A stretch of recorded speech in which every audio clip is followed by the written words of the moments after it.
নমস্কার। নীরেন্দ্রনাথ চক্রবর্তীর লেখা কবিতা উলঙ্গ রাজা, পাঠে আমি তিতলি রয়। সবাই দেখছে যে রাজা উলঙ্গ, তবুও সবাই হাততালি দিচ্ছে, সবাই চেঁচিয়ে বলছে সাবাস সাবাস।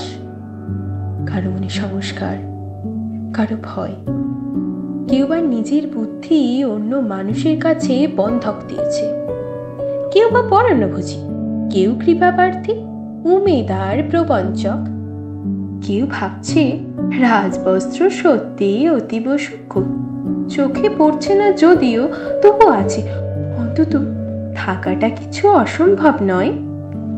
গল্পটা সবাই জানে, কিন্তু সেই গল্পের ভিতরে শুধুই প্রশস্তি বাক্য উচ্চারক কিছু আপাদমস্তক ভীতু, ফন্দিবাজ অথবা নির্বস্তাবক ছিল না। একটি শিশুও ছিল, সত্যবান, সরল, সাহসী একটি শিশু। নেমেছে গল্পের রাজা বাস্তবের প্রকাশ্য রাস্তায়, আবার হাততালি উঠছে, মোহর জমে উঠছে স্তাবক বৃন্দের ভিড়, কিন্তু সেই শিশুটিকে আমি ভিড়ের ভিতরে আজ কোথাও দেখছি না। শিশুটি কোথায় গেল? কেউ কি কোথাও তাকে কোনো পাহাড়ের গোপন গুহায় লুকিয়ে রেখেছে?